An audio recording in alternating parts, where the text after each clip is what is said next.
What's going on? What's going on? It's your boy, Storyteller Jet, with another episode of the That's So Fire Talk Show. And today we are going to talk about the performance playbook, biomechanics. And I know I have a super sexy accent, and I don't know how the biomechanics came through, but we're going to be talking about the performance playbook, biomechanics, mental grit, and building a legacy. And I have a super incredible guest on the show today, and his name is Mario. And super excited to have you on the show today, man. He walked into the show, and I was like, "Bro, I thought you said you were like 6'2" or something, but this guy's like 6'7". Like, I feel like I'm I need to get like a taller No, you seat don't. over No, there." you don't got any taller, man. I mean, I've been this height for now an extended period of time, over 4 decades. So Wow, yeah, I am a little tall. I did do something with it. I played a little basketball with it, so I took advantage of my height. that's awesome. There are some people that's not taking advantage of it. Yeah, we'll talk about that today. Super excited to have you on the show, man. So let's start by doing a quick introduction of who Mario is, and Mhm. then we'll dive into the conversation today. Mario Lovett, performance director and founder of Legacy Athletics. Also program director of LA4 Foundation, which is a nonprofit where we teach life skills through basketball. In regards to our performance training studio, we bridged the gap between mindset and body movement. So every athlete, any professional, any amateur that's looking to not only feel the best, but also look the best and making sure they understand how they're supposed to move biomechanically. We are the specialized service that does that. Oh, incredible. That's awesome. So obviously, just mentioned that you took advantage of your height. Yes, sir. One of the very first thing I like to talk about in the talk show is about origin story. hmm Can you share a little bit about your origin story? How did you get started to do the business that you are in today? Well, it started with believe it or not, I didn't know I was going down the path growing up, and before I even knew what the word grit was. Growing up in an environment where socially you had to grow up very fast. The environment was very tough. So psychology became a thing, something that I gravitated towards and didn't even know it. Being a reader and then playing sports was just something that you did as an amateur during your adolescent years. You start to find out you're pretty talented at some of the sports you play. I was a baseball player, and then I transitioned to basketball. Then when I played basketball, went to the University of Central Florida, had an opportunity to play Division I basketball, became part of the top 1% of competing at that level. So throughout it, I began to understand, how important it is to just feel good when you're playing and being confident throughout it, because it's a lot of, unwarranted pressure that you can put on yourself when you're trying to just make it. So my origin was simple. I mean, typical situation from where I was from. I grew up. My grandmother raised me. My mom was 6'3", so that's where the 6'7" height come from. Oh, wow. Yeah, dad, a little shorter than my mom, but just the broken home, typical situation. I have a great rapport with my mom and dad right now. But that was my story. Didn't make or break me, didn't change, or it felt pretty normal, believe it or not, at the time. But that's how I kind of got to this side of saying, okay, now I want to be able to create a community immersion of identifiers and say, what does that look like mentally for a kid to say, okay, I struggle with this. How can I get to this place? So that's the migration of Legacy Athletics. The origin of my story, me playing sports, going through adversity myself, understanding how important it is to maintain a level of confidence, but be mindful in the things you're doing. And that's how I got to this place. Yeah. How would you say that adversity has shaped your career today? Makes me who I am. Some of the best things that ever happened to me was what happened through adversity. Allows me to be here in front of you and be ecstatic. We all are energy. I always say the happiest people have been through the most. So when you're looking at, okay, how can we say I'm going to go through this adversity and how am I going to come out of it? We have to be able to sustain that. It's inevitable. It's going to happen. You're going to go through some strife. You're going to go through some trauma. You're going to deal with, but it's how you deal with things and how you come out of it. It shaped me into the person I am today. It's helped me with my discipline. It's helped me with my patience. It's helped me with, my mindset, and all of that. And it all stemmed from just going through some adversity. Yeah. I think from our conversation prior, we talked a little bit about, your upbringing and hmm living with, your grandma. Can you walk me through that a little bit of kind of what are some of the things um, that you had to go through as, growing up and doing all of that and playing sports? Well, being raised by somebody born in 1934, you're going to get, it's a gift and a curse. You know what I'm saying? So they're a walking almanac. You want to hear some things. So discipline and structure was like the ambassador of life. You know what I mean? So for me growing up, I had to learn a lot of that very early on. So and then you get a certain amount of love that's a lot different from somebody that's, now it's your grandmother in that sense. So for me, I learned so much very fast, at a very young age. You know what I mean? That was coming directly from my grandmother. And then somebody that had already been through raising multiple kids and having her own kids and then catering to me in that sense. So for me, it was when you only know that, you don't have any other comparison to things, but she was very aggressive in making sure that she wanted to be instrumental in raising me, and it helped and take me down the path to really understand how important certain things was, just simply because of her being a grandmother and not directly, a mother. So that nourishment, that love was very impactful for me, but teaching me a lot of discipline. Being raised by a woman, you know what I mean? So you still go through certain things, is that not having that paternal piece that was there. But, I came out of it, learned a lot of things, went through some things, learning that by that simply being what it is. And but it helped, shape me in regards to just discipline, structure. That infrastructure was laid out very early on. And she was a tough woman that actually helped mold and shape me who I am today. Fantastic. So you played college basketball. Hmm. So can you walk me through a little bit of that process of, like, you playing college ball and doing all of that? I was a dreamer as a kid. I practiced my signature. I wanted to be Larry Johnson. Shout out to Larry Johnson. He played at University of Nevada, Las Vegas, and I thought I was going to UNLV. UNLV, Kentucky. I followed all of that growing up, but then that was just on slightly on the radar. Once I figured out, okay, I really have a chance to play at the next level. I started to become to work a lot harder at doing what I needed to get better at as a basketball player. That transition was a pretty seamless transition. I figured out very early how important it is to remain disciplined, not motivated. The motivation fades, but you get up every single day and you just do it. It becomes something that it becomes instinctive, like brushing your teeth, in the morning. But that transition for me was a very good one. Once to be able to write down and say, okay, I'm going to be intentional. It's not a wish. I wrote down I am going to play Division I basketball, and it happened. And this was in 1993. So now understanding affirmations and manifestations, and I always tell anybody, if you dream about something and you don't write it down, it's just a wish.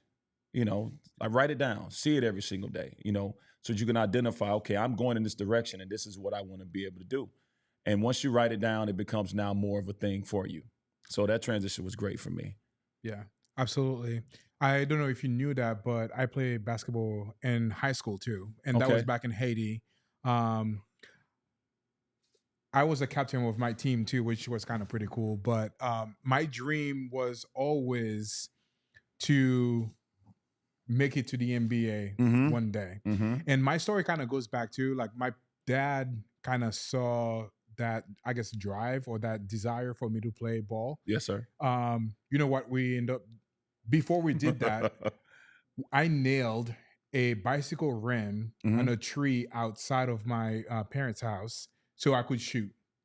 So, Wow. and then maybe like a year later, my dad decided to basically build an actual hoop for me outside. And that was like all I did, growing up. So, obviously at that age, that was the dream Mm-hmm. for a lot of people to make Right. it to the NBA.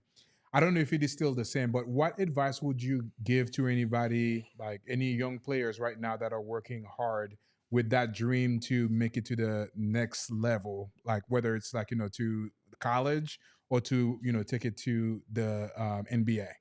Biggest part is believing. Believe you can do it. Surround yourself with the people that can believe you can do it. It's very important to not allow anyone to take away your confidence or distract you from the dream that you actually have. A lot of our beliefs were shaped and molded by other things or other people. So when we have something that we have found out that we have set that we ultimately want to be desire to do, we have to make sure we stay in the mindset to be able to do it. So if you aspire to play at the next level, you want to play at the next level, you will play at the next level as long as you stay the disciplined path to put yourself in position to be able to do it. So as you understand how important it is to hear that you can do it, to believe you can do it, and then identify going out and doing obviously the intangibles and working hard, but working smart and being intentional with your work, not just working hard, because hard work don't guarantee absolutely nothing. You know what I mean? You got to be intentional with the things that you're doing and also being very smart. So you dream of getting to the next level, guess what? Stay around the folks, the right people, believe you can do it, write it down, get in your journal every single night. You're going to go through ebbs and flows of life, but don't let nobody take away your dream. Boom. 2 days ago, I was thinking about buying a bunch of gold mics and put, hide them underneath the table. And then once somebody says something so impactful like that, grab it and then just do the drop mic the mic. I like that. You need to bring that in. I need to bring that. You definitely need to make that happen. That was so well put. Thank you for sharing that. Yes, sir. So you went through college basketball. What would you say was your biggest lesson that you learned through going that journey? Going that journey and having a dream and it not happening. I'm more of an intentional guy than I am a goal guy, present day. And it's because of, you learn now under the adolescent years, 12 to 17, any kid, or even young adults, the identifiers of who you are becomes something that is shaped or molded in other places or other things. For me, when it came down to basketball, that was it, right? Now I did pretty well academically. So I would, acquire my psychology degree. I started my doctorate in counseling and education and stuff like that. But all in all, it was something that it was basketball or bust. When that didn't happen at the level that I thought it would happen, now you have to deal with yourself. And dealing with yourself is challenging. Yeah. And nobody teaches you that. Nobody says, oh, you may fail. Oh, how do you come out of it? Oh, if you put so many man hours, so much mindfulness, so many things you do in regards to the sport, and it's looking pretty darn good that you're going to make it, and you don't. Now what do you do? So for me, it got quiet. It got quiet for some time. But throughout that transition, best thing to happen to me. Anybody asked me that question, it was like, oh, you had all the intangibles to do this, this, and this. I don't speak much about my basketball career because it's very simple. Either you're good enough or you're not. So then you got to find your purpose in regards to what you're supposed to be doing. And when you do find that, and I'm very fortunate to be in a space and in a business that allowed, and I'm able to see and be a part of a journey where a lot of athletes get a chance to see their dreams come true. They walk in, they say, hey, Mario, I want to play Division I volleyball. I want to play basketball. I want to do this. I want to do that. And I'm able to create the perfect route of what that looks like to give them the highest probability of getting to that place. And a lot of times we land at a very high rate of getting there. So for me, missing out and shaping me in regards to not making it to the highest level put me in this position that I'm in today. And I'm very thankful because I wake up every single day ecstatic.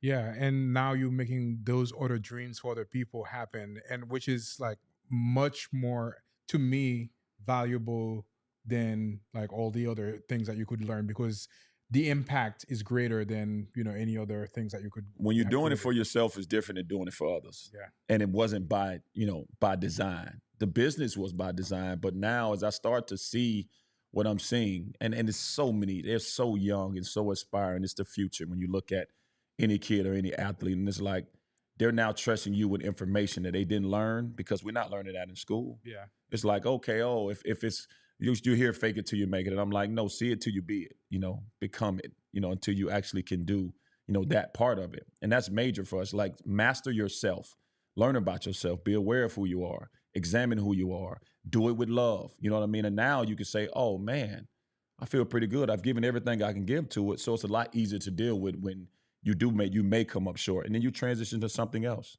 Yeah, absolutely. Something that just popped up in my mind right now, unrelated to what we're talking about, but it was last week that my wife's MA invited her to go see her son. He's the coach of one of the team in Tampa. And I walked in and I'm like, okay, let me look around to see if I see Coach Mario here, if I see Leon Barnes around. So literally, last week, we went to see them play. What was the name of their team? I think it was Jesuit. No. Yes, Jesuit. Yeah.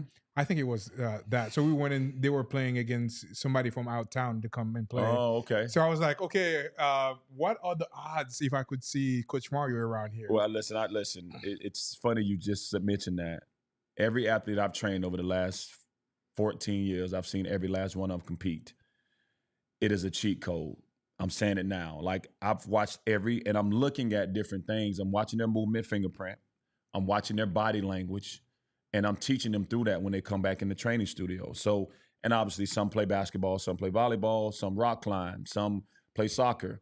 So for me, watching them compete, whether I'm watching it through a stream or I go check it out live, I get a chance to watch things and see things just from a different eye. So I was actually at a Jesuit game 2 weeks ago. They were playing Bloomingdale, I believe. So, Yeah. So we just missed each other. We just missed each other. That would have been so Yes, crazy. We just missed each other. Yeah, that would have been awesome. Yeah, incredible. So now let's get back to the conversation. Yes, sir. Yes, sir. So you had the opportunity to train with a couple NBA team. Ended up not making it. Can you walk me through that process of working so hard to actually get to that stage to train with a couple of those teams and not making it? The process is simple. You get out there and you see what you're physically and mentally capable of doing. Now, there are metrics, there's numbers, there's measurables. None of that matters until you actually get out there and you begin to be able to compete. We're talking about the NBA. Let's use the NBA as an example. There's less than 5,000 people that's ever competed in that league. People don't realize how, you're talking about winning the lottery. You're just that good to win the lottery. I mean, it's called a NBA lottery for a reason. That fraternity, it's tough. Nobody's in the NBA. It's sorry. Everybody is good. I don't think people realize how good those guys are. And now the evaluation process is almost foolproof. They do miss here and there, with some guys, but having the opportunity to really see what an individual workout looks like, being on the same court with Hall of Famers and stuff like that, you start to realize like, oh, this is a little different. You know what I'm saying? You're physically capable of doing it, but some of the stuff that actually going on, you have to be. It's make or miss. It's a make or miss league. Your opportunity is there. You have to hit it and if you miss it, it could be over. Now you can transition overseas, and there's some very great leagues overseas to transition back. But when you're talking about the NBA, it's tough. Yeah. Nothing easy about it at all. Yeah. So what are some of the things that you would recommend any young players out there that wants to make it to the next level, whether it's from college or going to the NBA? What are some of the things that they can work on now to ensure that they get to that next level? If you have a support structure that can put you in position where somebody can see you better than you see yourself and train you and build you up. So if you go through an assessment, like a physical assessment, the one thing I always recommend for anybody, if a parent says, oh, my kid aspires to play at the next level, all right, well, who's coaching them, through that? But make sure that you protect their mind first. We're so apropos about, oh, you have to be able to jump high, you have to be able to move quick, you have to be able to do these things. Well, that misnomer is being challenged right now. You know what I mean? Best player in the NBA, arguably right now, is not that fast. You know what I mean? Like when you look at, obviously there's athletic intangibles that give you, but when I'm saying, okay, directly, I'm talking to a kid to say, you want to get to the next level and you want to increase your probability of doing it, make sure you're working very intentional with your work and making sure that you're taking care of everything that you can so that you don't have any regrets when you come out of it. So give the maximum effort and intensity. Also work on your mind just as much. And also make sure you remain positive throughout it to make sure that you can get uncomfortable situations to go out and compete against the best. And that'll eliminate a lot of the fear. You'll be more prepared. And there's no such thing as rising to the occasion. You're going to fall to your preparation. So when you fall to your preparation, you're on point where you need to be at. Yeah. I'm glad that I didn't buy those mic because I would have broken like 50 so far already. Because mic drop after mic drop. That was awesome. Thank you. Really great. So I'm going to take one step back because obviously this is something like when I was growing up, it was always kind of the vision.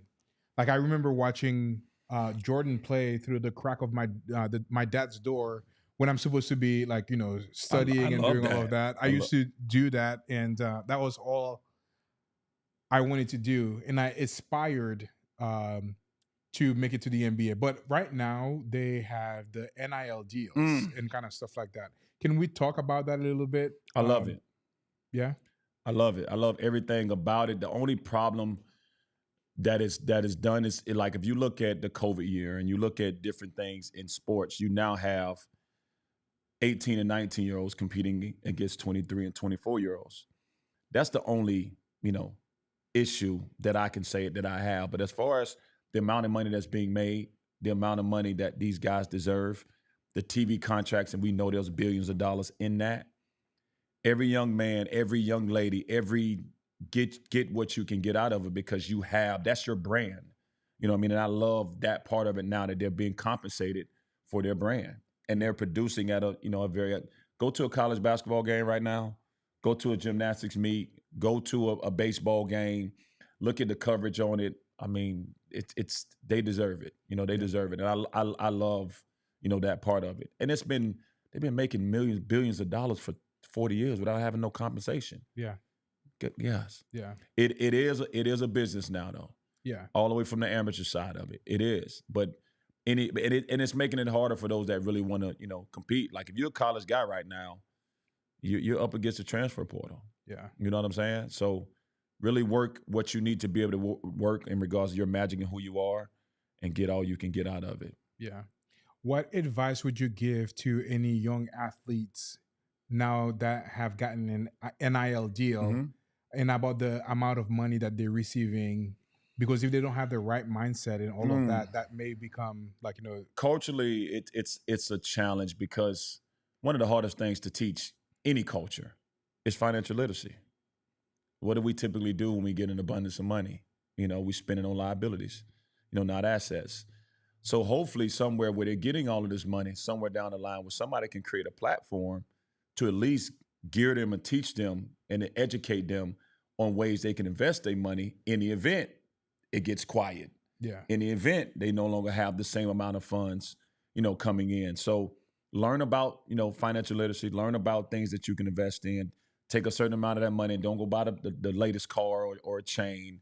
You know what I mean? Really take that money so it can sustain for you because in the event, and the odds are saying only what percent of you in college are going to make it to the NBA yeah, or going to play professional. It ain't looking good for a lot of us. yeah. You know what I'm saying? So really learn about it because whatever money you get, you deserve it. But now make sure you do the right thing with the money you receive. I love it. So now let's talk a little bit about your business, Legacy Athletic. When did you decide to start that, and what is the mission behind Legacy Athletics? I started like I thought about starting Legacy Athletics in 2009. Right, it came to fruition. Went through some hiccups in regards to the identity of what I wanted to be able to do. And about 10 years ago, I said, I'm gonna get out of the mindset of training people and I'm gonna get in the mindset of transforming mindsets. And that's where the biggest transition began to be able to happen. The word of mouth and the community merger started to happen saying, oh, you can not only get faster and jump higher and move quicker, you can also learn confidence. You can also learn visualization. You can also, and we just done that, throughout that. The word legacy means something, rings bell. In our logo, we have the love. And reason why I put the love in there, because anything that we love, we're going to go above and beyond it in doing it. For me, it's a playground every single day to get up and be able to teach and educate. And it's Christmas every single time an athlete walks into the door. And it's something that I thoroughly enjoy, love to be able to do. And that's why I like the legacy part of it. That's why we on this podcast now, just to be able to get more of it out there in regards to what's the story, why, when, how, who. Um, and it's been something that I wanted to continue to be able to get out there in that regard. So legacy is myself. I have a staff of, four of the, coaches and an executive admin. They all are specialized in biomechanics and corrective. So we have the highest training accreditation. For me, I have the psychology side of it and also a platform called High Performance Mindset, which they also have access to where, because not as maybe have one out of the last 10,000 athletes have walked in the building and has had a 10 confidence. Not one out of maybe that many. So that's another thing too that's missing, that we try to be able to bridge that gap and transform the athletes and the kids in that manner. Yeah. You touched on something that is extremely important. Hmm. And I actually was having that conversation with my wife yesterday. Okay. So, how do you help others build confidence? It's actually pretty easy, believe it or not. You find out where their confidence is, and then you just give them the tools that are necessary. For example, waking up in the morning and affirming is one of them, right? I wake up in the morning every single day and I'm saying I'm about to have the best day of my life. Getting in your journal and talking about what will happen. That's another way, to continue to build confidence. And then there's a natural way to reset your nervous system. Well, how do you reset your nervous system? 4-7-8 principle. You take a deep breath for 4 seconds, you hold it for 7, you blow it out for 8. And then you give yourself some positive affirmation after that. Now, we know being positive ain't enough. If a nail's rusty, you take a paintbrush and you put it on a rusty nail, it's still a rusty nail. But you have to affirm, you have to reset your nervous system, you have to journal, so that you have to learn visualization. So laying out those exercises and those strategies, we give them that platform to be able to do. Now, the problem a lot of times is that most of them don't do it as much as they want to jump higher. They don't really understand. It's just as important to work on your mind with the same amount of man hours that you do your body. And that's where it comes in, where they have to be confident in building those strategies. And that's because we trying to weed out a lot of the noise. It's like, if you can spend 13 hours on your phone, then go do something for yourself. So I try to just make sure we encourage them how important they are to work on themselves. This is for you. This is not for mom. This is not for dad. This is for you. And any entrepreneur, any business professional, anybody that wants to say, okay, your mindset is that's the ecosystem. Those three. You know what I mean? When you're talking about your body, your movement, and your mindset, so you have to be able to work on them. You know what I mean? Through all that. Like momentum loves motion. Yeah. You know what I mean? The discipline gives you the freedom. Yeah. So you want to make sure you understand and you do that. Yeah. What are some of the skills that you teach the people that you work with? Mhm. What are some of the skills that they learn that is going to be transferable to their life and for the rest of their life? The biggest one is discipline. Any parent that have a kid that wants to show up to tear muscles in their body, they're going to be okay in life. They want to get up 2 days, 3 days a week and go work on something that they have never worked on in their life. Discipline is the big one that we teach and we get them to learn. Getting uncomfortable is another one that we teach. And then the most important, educate them on how their body is designed to move. As they go through adversity, because they're going to be challenged. Now, don't get me wrong, we're not going to get results if we don't challenge you. We obviously have to be challenged throughout it in order to be able to jump higher or move quicker or be more explosive in regards to your sport, react, proprioception, all of that. But there's also the time when you have to be able to compete. And when you're competing and something happens that don't go your way, how do you handle that? Can you bounce back? Do you have, short-term memory loss? Or do you continue to sustain throughout that? So that's the biggest thing that we also learn, because I'm watching that. I'm watching how you respond when it gets a little tough. You know what I mean? I'm asking those uncomfortable questions. And I get it, and I'm one of the few people in the staff get a chance to see you uncomfortable. So when you get vulnerable and uncomfortable, and now you have to be open about that in a safe environment, we're teaching them it's okay with that, and eliminate if fear is fear real for most people? Well, it's like it's man-made. You create that in your mind. So now how can you overcome that fear? It's going to happen. And we teach them those strategies, those things. So being disciplined, understand the power of visualization, being confident is another one. But those big two is major: discipline and confidence. Yeah. So you just touched on something that I would like to expand on. Mm-hmm. What are some of the things that people can do to snap back when things don't go their way, when they are facing those adversity, the challenges Great of question. life? Leading up into to adversity, we know it's inevitable. Like you talk about your significant other or your wife or you're going to get in an argument. It's inevitable. It's how you handle that, right? So with how much in life we have control over. We have control over our actions, our reactions, our effort, and our attitude. So if I'm doing everything I have to do to execute, to understand, there's so many other uncontrollables in this world. That adversity, I have to understand that it's coming. I'm not anticipating it, but whenever it does happen, I have to ask myself the first question: Did I do everything in my power to avoid this? How much control I had over the situation? Whether it was a breakup, I got cut. We get, you know how many kids we get that was just cut off of a team? And I love that a parent will say, Coach, this is what happened. And now you got a kid exuding with confidence that no matter how it is that they're going into a particular situation, in the back of their head, they may think, okay, I'm gonna get cut. But you know what they're also thinking? I'm gonna get out here and give my all to where I don't get cut. And I'm gonna be good enough to where the politics don't matter. So dealing with adversity is inevitable. It's how you lead up and build yourself and understanding, being enforced with the uncontrollables. Yeah. And that's how you handle it. Because it's so much beyond your control. Yeah.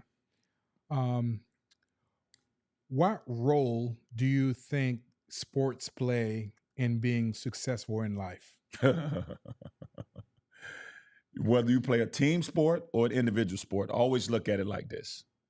If you're hiring somebody, will you want to hire somebody that has entitlement syndrome, has never been through nothing, never been through adversity, or somebody that's worked with themselves to enforce discipline, to learn confidence, to learn team building, to learn strategy, to learn strategies, to learn different things to implement in an environment that they're going to be able to do an exceptional job. And it's the epicenter of things, you know, when it comes down. That's why sports, look at the amount of money that's being generated, along with it being entertainment. But are you kidding me? And this is why I think so many parents now are encouraging their kids to try something, competing something. You know what I mean? Whether it's piano lessons, a team sport, it goes a long way, and it shapes and molds quite a few people because it allows you to be able to work with other people, deal with certain levels of adversity, discipline yourself to go and do the things. And when you have a task or a job to do, it's definitely molds so many people in that manner. Yeah, and I feel like I remember there was a couple organization that actually intentionally only hire like former NFL players. I forget who or, that you know, was. yeah, it's crazy, but the work ethic that they have is, you know, bar none, probably the best that you will see. 100%. Because of, you know, all the things that they've learned, you know, through doing sports. So you've helped, again, correct me if I'm wrong, but you've helped over 1,000 kids go through your program. 5,000. 5,000. Yes. That's amazing. So you've helped over 5,000 kids that have gone through your program. What was your favorite success story and why that is? Oh, I'm gonna get in trouble for this one. Favorite? Only one? You can give me a couple. I'm not gonna mention any names. Don't mention any names. Yeah, But I I'll don't say want to. this. Yeah, I've had a player come in, undersized, nobody believed, and said, I want to play Division I volleyball. 4 years later, it happened. I had a kid come in and got cut twice off their team. Parents said, the next year she made varsity. We had a player get cut and become a Division I player. You know what I mean? And it's not about the actual divisions, but like them coming in and still acknowledging and pursuing the things that we know can be very challenging. Once that happens, it's like, you know, and it's hard for a kid to be able to deal with that. There's so many success stories that comes down to it because it's a high probability of doing it the right way. If you're doing it and you're consistent, and for me, it's every single time because a very high percentage of athletes that come to us or anybody, they come to us with the aspirations of playing at the next level. And to see that happen and to see the kid work day in and day out and it gets accomplished, it's the most gratifying thing you can actually witness. Yeah. It's like, Coach, I want to play college volleyball. And I'm like, okay. Coach, I want to play college basketball. Okay. Coach, I want to go to the NBA. Okay. For me, I've seen outlandish goals get accomplished, so I'm never going to deter from that. So as long as you're doing what's asked, you show up, you listen, you work hard. And again, we don't even allow parents back to even spectate simply because we don't need that interruption. You've hired us to do a service, allow us to be able to do it, but here's what we do, and then now just watch the process throughout that.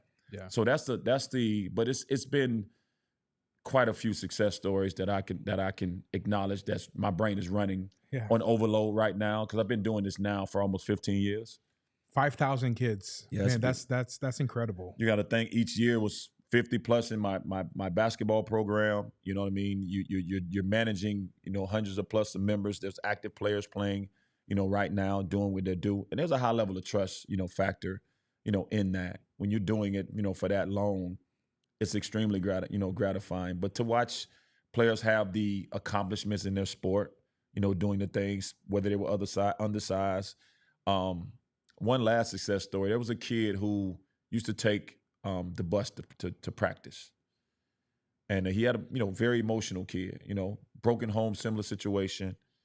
And for me, I didn't like never deter him, but I demanded respect from him, and he wasn't accustomed to that. Fast forward, the kid played 2 semesters of high school basketball and ended up being a pro. And it had Wow. everything to do with it. And then for me, I know if I would have gave up on that kid, there's no telling, Now I knew we had to set a safe foundation for me and him to communicate to where he begins to understand and trust.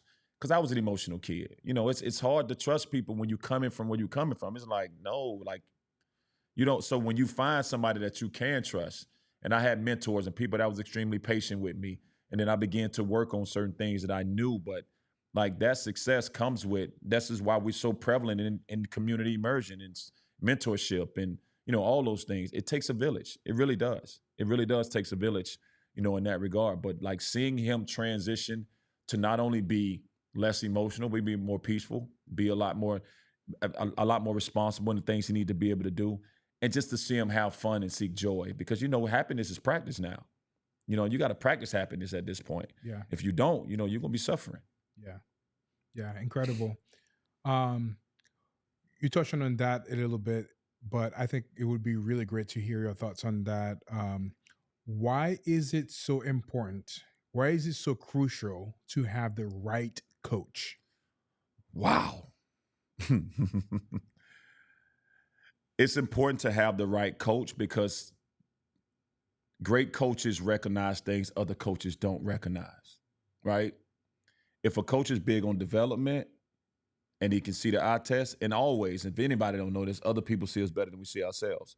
But if you look at the financial responsibility of some schools in regards to coaches now, right? When you go into that place, it's now the coach's job to develop you. That's not mom's job. That's the coach's job.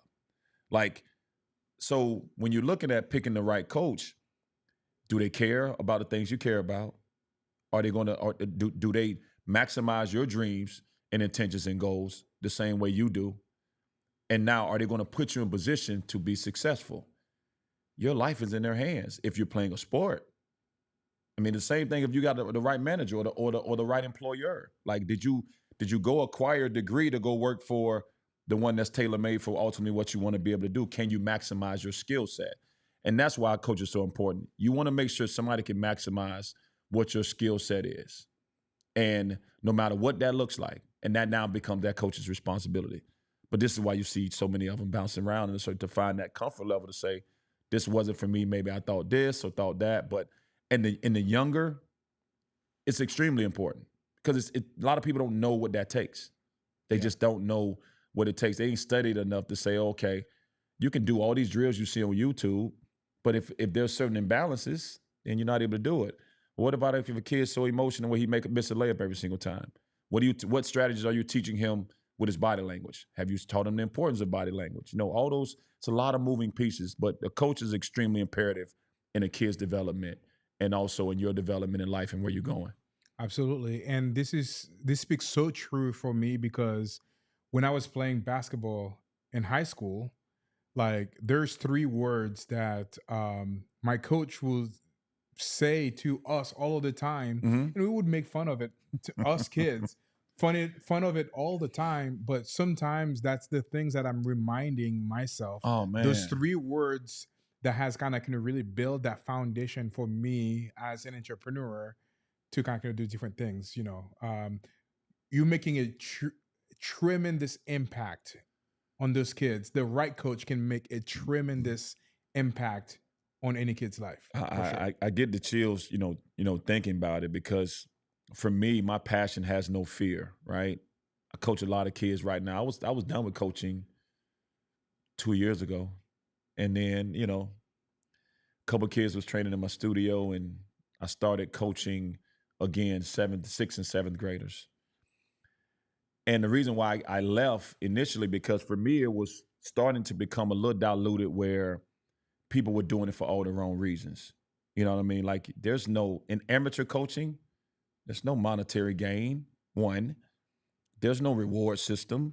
There's like, you really got to be in it, to be able to, to do it. And then for me, you spend thousands of man hours studying what that takes now. And then a lot of times, like my parents don't know, like I know what entitlement syndrome look like. So now I'm coaching past that. I know where you have a mental weakness concerning certain things. Now I'm coaching you through that. I know when you make a mistake, you may crumble a little bit harder than someone else. Now I'm coaching you through that because for me, I understand how important it is to be patient in this process. If I don't create a safe environment and a competitive environment, because the game is going to expose you. Mm-hmm. If you don't prepare, you're going to get exposed. So now, if you are doing the things that we're asking to do, but I have to maintain a certain moxie and a certain patience throughout that process because you've never done what you're doing, then now we're in a place to where we can, definitely compete at a very high level. Yeah. And that's the hardest part of it. It's like, it's hard for me to cater to what a lot of people cater to because they make us more about the other things besides what it's actually about. And this sport and these things that we're doing and me being in front of you, it's not just making you a better player, it's making you a better person. Yeah, absolutely. So you talk a lot about high performance mindset. Mm-hmm. What exactly do you mean by high performance mindset? High performance mindset is simply knowing who you are, right? Learning who you are and exercising and executing every single day, having a high performance mindset, similar to a high performing car. You put 93 octane in it, you do the thing. So everything you have to do for yourself in regards to your mindset, if you studied yourself, Jed, if you studied yourself and said, okay, what are you lacking mentally? What can you control? And you say, okay, Mario, I'm impatient. I get irritated very fast. I'm undisciplined in some moments, whatever that is. Now, you're going to have an unapologetic conversation with yourself to work on those things. But most importantly, I'm going to say, all right, you want to do this with the highest level of love. That's the highest vibrating word in the world. Love, the second one is hate. So now as you executing that, you want to perform at a very high level mentally. You have to learn how to communicate to yourself. The better you communicate to yourself, the better you communicate to others. So now throughout that, and then again, remember, dealing with the uncontrollables. Are you going to be able to perform mentally at the highest level, which is going to allow you to perform highest level physically? And that's what high performance mindset is about. Working on those intangibles of who you are, executing the strategies that's necessary to make you be the best version of yourself, and you're feeling pretty good mentally. Yeah. Last time that we talked in preparation for this talk show today, we talked about like confidence and stuff like that. Mm-hmm. And what is the biggest confidence blocker that you see in kids today, and how can they solve that? I'm gonna give you the top two. Coaches is one of them. Parents is second. Deep. Biggest confidence blocker. Third, social media. Subconscious mind being controlled through pictures, repetition, and trauma. When you now see what the standard looked like, you now believe that. And then if you don't ante up to that, your confidence is now shot. So, and the reason why I say parents a lot of times, because parents don't know whether you are somebody that worked hard to get to where you got to, and now you want to instill that in your kid. But there's a certain amount that you have to be able to give, as opposed to saying, allow them to fail and see it. Be a little bit more flexible in executing what's necessary for them to find out who they are. So the mental blocks creep in due to the natural beliefs that come from other people or other things. So that's the biggest thing when it comes down to confidence saying, and then we don't really have a good gauge on how confident it's necessary. We think if I'm confident, I'm like, oh, you're arrogant or you're cocky. No, I am that good. I am the best at what I do. And the reason why I feel that way, because I prepared that way. So then when you say, well, you need to be a little bit more humble. I don't use the word hate often, but I despise that word. And the reason why I despise the word, because most people don't know the definition. The definition of humble is lowering one's own importance. I'm never going to do that. Well, in what manner will I do that? So now is there another way around that where you have to say, can I curtail my behavior based on the audience or the environment? Of course. But when you are good at what you do, you've worked at what you do, it's very, very important to be confident because this world will destroy you or bring you down, especially if you're playing a sport, especially if you're running a business, especially if you're doing something where you're leading people. Extremely important. Yeah. I think one of the biggest challenge that a lot of people have, including myself, is sometime what's happening between those two ears. Mm-hmm. The negative self-talk or the positive self-talk. Oh. What advice would you give? And I think we talked about that too. Mm-hmm.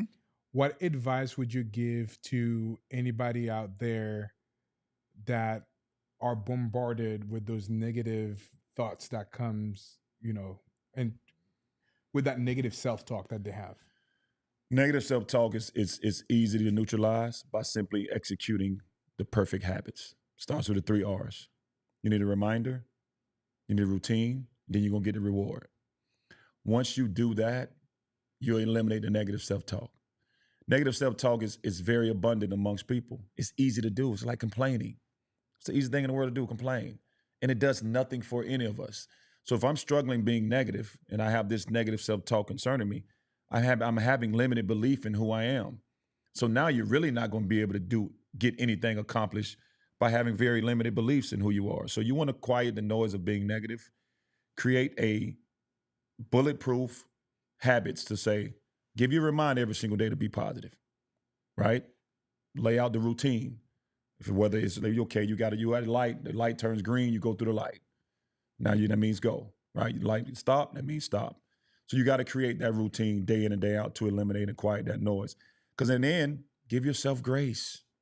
No matter how old you are, you're going through years of inventory. If you're 40 years old and you're negative right now and you want to not be negative self-talk, you've been doing it for how many years? You got to give yourself grace, in regards to it, because we look for immediate results. It's like, oh, you put it in the microwave and it's done. That's not how life works. That's not how habits work. That's not how negative. It doesn't work anyway. You're looking at 80 to 100,000 thoughts a day that go through your mind, and 80% of them are repeated. So how are you going to quiet that noise? 80% of your thoughts are repeated thoughts. That's crazy. That's why you always say, "Oh, it'll come back to me," and it does. Yeah. So create great habits to build a routine to get the reward of not being negative in your thoughts. Yeah. Why is negative negative self-talk so detriment, and why people should really work on not doing that? Well, it's detriment because your subconscious mind don't know any better. Whatever you feed it, it's going to believe it. And then the more negative you are, what does it lead to? To other vices or other things on this earth that we're now consuming that makes everything even worse. So that's why it's so detriment. Now, talking about sports, now we're just talking about life in general or certain things. A non-confident negative player can never really be successful at something that they do. It's just going to be tough. A non-confident negative entrepreneur, businessman, can never be successful at what they do. And we're not measuring it off dollars and cents. We're measuring it on people gravitating towards you to do ultimately what you said you desire to do. So it's extremely important to be positive and eliminate the negative self-talk. Are you going to think about, oh, if this don't work or that don't work, as you still going through that journey? Of course. But it's very important to remain constant and know that there are always going to be things that's going to give you the identifier of what it is. You just got to be patient. Yeah. Yeah. So it's so incredible to see that you are obviously super passionate about what you do. Yes, sir. And it's not solely about the sport. It's about all the ancillary things that comes with it, which is incredible.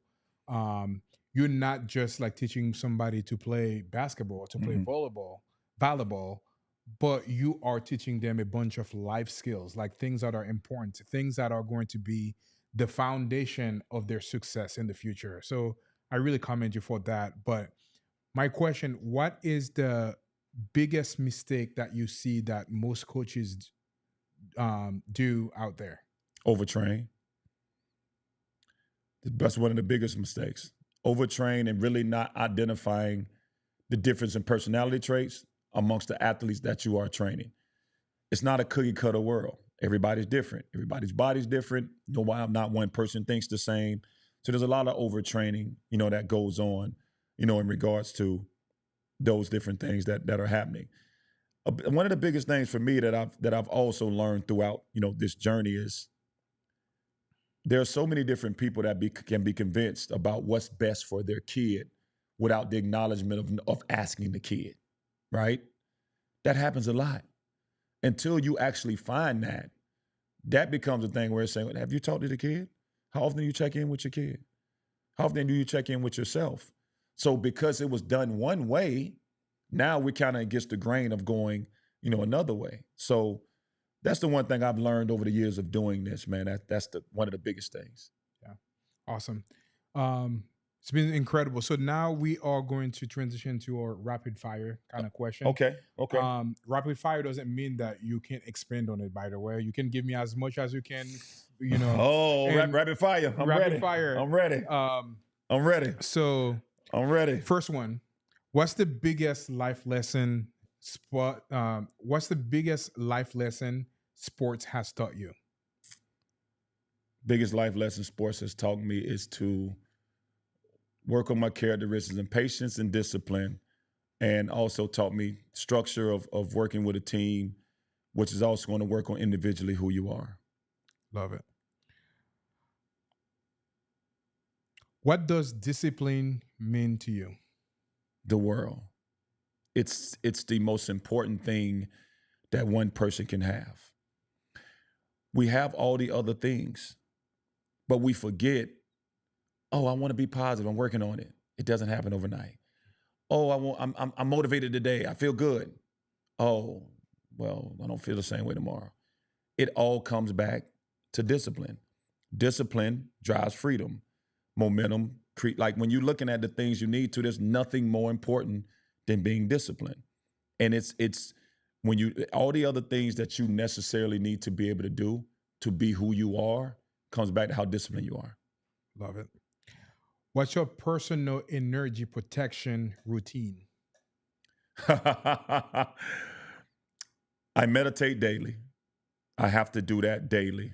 And I don't surround myself or ingest certain things that is going to distract my energy. My energy is sacred. My peace of mind is sacred. For me to do what I do every single day, there's a daily routine. I get up at 4 a.m. I go through my deep breathing. I have my affirmations that I do, and that's to protect my energy day because I deal with a lot of energy every single day. Whether an athlete, one of my coaches, a parent, I welcome, all of that because it allows me to be, who I am. But if I don't do what I necessarily do to protect my own energy, I can never be who I am on a daily basis. And that all stems from just going through life lessons, adversity, and understanding how important it is to have the energy that's necessary to be peaceful, to maximize your ultimate happiness and joy that you need to be able to bring on a daily basis. We're going to be dead a lot longer. We're going to be alive. Let's maximize the time that we're here. Third mic drop. What's the quickest way to build true self-belief? Ooh, the quickest way, by just starting. Start to believe. Just start. Start somewhere. Create a goal so small to where you can't fail. I believe I can walk 0.2 of a mile a day. And you do it. You know what I'm saying? Like create something so minute to where you just cannot fail. Because now you're talking about oneself. We forget about oneself. We always doing so many things for others, but it's like if you're not right, nobody else will be. Even if what you're doing physically, if your energy ain't right, if you're not right, you cannot maximize other opportunities or other things. Yeah, I love it. What is one thing that you wished every kid in America understood about themselves?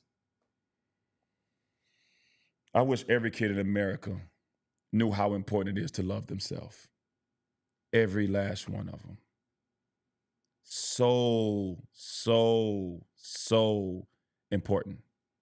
Love who you are. Love what you look like. Love like every single thing that comes with that. If you're existing in this physical world, Love who you are. Maximize who you are. Study who you are. I wish every kid learned. I wish there was a worldwide platform to teach that. Love yourself. Please. Love it. You wearing the hat right now, and it Mm-hmm. says legacy on there. Mm-hmm. What does legacy means to you? Legacy means everything to me in the sense of one, it was a brand I created some time ago, something I can call, my own. The word legacy means when you're gone, everything lives beyond you. And then we have a mantra that stabilizes that says it's just work, right? And that's all what it boils down to. When you're looking at leaving a legacy, you're looking at a foundation of things that have changed lives, that's changed people. And obviously, people that are doing that at a high level obviously have to be passionate about doing it. So the word obviously means what it means, but to me, it means everything and beyond that I set out designed to do that I'm actually fulfilling my purpose to be able to do. And that's why it's called Legacy Athletics. I love it. Where do you see your legacy? What do you see your legacy look like in the future? To continue to build, to continue to elevate more minds, um, more people. And I don't never put a number on it. I never had a monetary goal but I just wanted to be able to continue to do what I love, and as long as there's no expiration date on it, there's no retirement, it's something that as you continue to get sharper and you're doing and you continue to learn more, and you should always be learning. Like, Abe, you should always be learning. So for me, my legacy will continue to be pushed forward because my passion gets better. I mean, it gets stronger. You know what I mean? What I do I continue to get better as long as my mind doesn't leave me outside of that. But I'm going to continue to leave my legacy and do what I do as I continue to. And I'm going to continue to be creative, create new platforms and looking to be able to reach more, when doing that, which can be a challenge, at the end of the day, because everybody, obviously, you're not able to help, but as many as I can, I want to be able to do it. Because I figured out there's a major need for that amongst the community of young folks. Yeah. What is the biggest piece of advice you've ever received? That's a great question. The reason why I'm thinking about that because it's a few. I just got asked that question by a group of young ladies about the biggest advice that I can give them. I think the biggest advice I received was it was about time, and it was about maximizing time, and it was about lost time is gone forever. So when you understand how important that resource is, you become a lot better in your intentions. You become a lot better with your purpose. It's almost like you're saying, okay, I'm chasing something. Well, chasing means it's running from you. You want to hunt. That's more strategic. So understanding how important time was one of the biggest advice. You can't get time back, Mario. You know, and that was one of the biggest things that I learned and I talked about. A lot of people don't like to formulate us leaving or doing certain things, but you have to live your life like somebody's always watching, and you have to understand there's an expiration on that. So everybody seek your passion or try to locate it or do something that feeds your heart or something that you ultimately want to be able to do and do it with some confidence. So because once the time is gone, it's gone. We can't get this time we had a day. We can't get it back. It's gone. Yeah. But it was a very well spent time. 1,000%. 1,000%. Yeah, that was incredible having you on the 1,000%. show Yes, here sir. today. So you just mentioned that a group of young ladies asked you that question. So I'm going to ask you that again, maybe for entrepreneurs. Okay. What is the biggest piece of advice that you would give to any entrepreneurs watching this right now? Don't get so caught up in the metrics and the charts and the KPIs and the spreadsheets. If you write it down on paper and you have a dream and aspiration of doing it, if it work on paper, it's going to work. Don't let nobody take away from you in regards to what you ultimately desire to do. If somebody's taken away from your dreams or your aspirations, then they need to be out your camp. And then make sure that you understand how important your health is to maximize your time. Because when you're unhealthy, you got one problem. Exactly. You got to get healthy. So get to moving, get to doing, be confident while you're doing it, understand how important discipline is, and you will be able to accomplish your dreams just that much easier. The transition is very smooth. Yeah. You just touched on that, how important it is to surround yourself with the right Ooh. people. Any kid I haven't encountered with, one of my favorite things to say now over the last probably month is every kid is one friend away from a catastrophic mistake. What is the saying? You show me your friend group, I'll show you the rest of your life, right? It is so, so important. For me, it's always like I have a great network of friends, and I'm one of the few people, I'm looking for more friends that can continue to challenge me. Like, see me better than I see myself. Call me out on certain things. You know what I'm saying? But going back to the question that you ask, what's more important than who you surround yourself by? You become them. They become you. Extremely important. Most players that get to a certain point are around very good players. Most players that come work out together, you watch their path, see what happened. Oh, we're now at a signing party. We're doing this, we're doing that. So it's extremely important to make sure you surround yourself with the right people so that one, you can so they can see you better than you see yourself, and you can make sure you're on the path directly in regards to the path that they're on, because you begin to mimic those things that other people are doing. One of the questions that I always ask on the show Mm-hmm. is, what is the $1 million advice that you would give to anybody watching this? $1 million advice. Just start. No matter how hard you may think it is in your mind, just begin. Just start. Journey of a million miles start one step at a time. Just start. And it's honestly just that simple. We make it harder than we need to. Just start. Just go. Just do it. Like just start. Yeah, I think this was a really great commercial for Nike. Just do it. Well, yeah. Well, you know what? Nike, send me some gear. Let's go.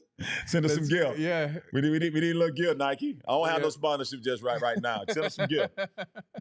I would love it. Let's 100%, go. Send it. 100%. Send it. They got them glasses for you too.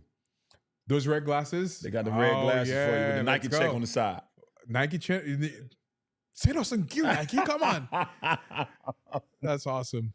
As we are nearing the end of the talk show, man, it's been such a pleasure having you. It's been a fantastic hour.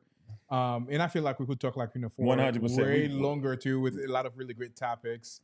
And even just hearing you talk, like, I feel like juiced. I feel like energized and ready to tackle the day. I expect to see you doing some squat jumps in a minute, push-ups in a few. My brother is probably gonna, as soon as we're done over here, he's gonna ask you to do 50 push-up. I know it, because he does that to every single guest too. Man, it was such a pleasure having you on the show. As you are nearing the show, I have two more questions for you. First, what's your parting advice? Anything that we didn't touch on that you would like to talk about today? In parting, man, I think we got everything, out there, in regards to what, legacy is about, what we're about at Legacy, myself, and the intentions, being confident, being disciplined, and how important, that is. But anybody that's listening, I want, those that are listening to understand, whether you are a parent that have a multitude of kids that, want to be better and do better, or yourself, make sure you understand how important it is while you're on this earth to just find that right person or that right thing or that right book or that right story to trigger something to allow you to just begin to be able to do it. Thankful for the opportunity, to be here. If you're looking for us, we in Tampa, Florida, 5135. That's the next question. West Cypress. Ask you. Legacy Athletics 813. Legacy Athletics Facebook. Let's go. Yes, I'm going to have you repeat that again. Yes, but sir. Before, yes, sir. Before we go there, if I had to ask you, hey, you have the mic. You have the golden mic. Got the gold mic. You got the gold mic to do a commercial about Legacy Athletic. What would you say to anybody watching this? I would say, listen, if you want to transform your kid, your life, who you are, Legacy Athletics is the only place to be. We're going to build confidence. We're going to build a foundation. We're going to build resiliency. We're going to build your mind and your body at the highest level that you can elevate beyond you could even imagine. Legacy. Let's go. Fire. Legacy. Let's go. Let's go. Now to the other question. For anybody that is interested and maybe enrolling their kids to working with you or even learning more about your services, how can they get a hold of you? DoItForTheLove.com is the website. Yes, it is Do It For The Love. The number 4, THA. On my jacket. Love it. Yes. Legacy Athletics 813 is our Instagram. Legacy Athletics is our Facebook page. And any services, any inquiries, anything that you need to know on there, all our information is on there. From mindset coaches to performance training, to the transformation package, we have, all of that set that's on there, all of the information that you need to know. Fill out an inquiry, get it done. We'll run you through an assessment, and we haven't had to turn too many people away. So, we look forward to seeing how many people is actually going to take full advantage of Legacy. The more the merrier. Yeah. The holidays are coming. Yeah. Do you have any special? I know Black Friday is coming. Do you have any special for Black Friday? You want to know something? You want to know something interesting, Jet? I've never done Black Friday up until this year. The first year we did it because I'm like, you know what? Let's do it. Why not? I haven't done any Black Friday either, but I feel. I'm in many different circles, right? And it's just, it's a great opportunity to, give people the opportunity to work with you. I'm giving half off on one of the packages, like literally half off. Yeah. You know what I mean? Like you commit for a certain amount of time, you getting half off, and take advantage of it. Take advantage of that piece of it, because you're looking at it to where you now can be able to help more. And then a lot of people, when it comes to our services, it is a high ticket service. Some people are not able to afford it as much, but for me, just inquire. We'll make it work. Yeah. We'll definitely make it work. Awesome. If you were able to tune in to this show, and obviously this guy right here dropped the mic in so many different levels. If you're looking for inspiration, if you're looking for motivation, if you're looking for discipline, if you're looking to get your mindset right, I would highly encourage that you reach out to this guy. And again, it was incredible to be able to do that because, like, for me, I know how sport has been such a foundational part of my life, and you are doing that, and you've done that for over 5,000 kids, which is incredible. Yes, sir. So he has the experience. He has helped a lot of people really achieve really great things. So I would highly encourage you to reach out to Coach Mario. And I'm super grateful for Leon. Shout out Leon. Leon Barnes. Hey man, you put it together. That this the whole reason why this whole layout happened. So he was on me too though. We've been trying to make this work for quite some time. Yeah. We've been trying to make this happen, but yeah.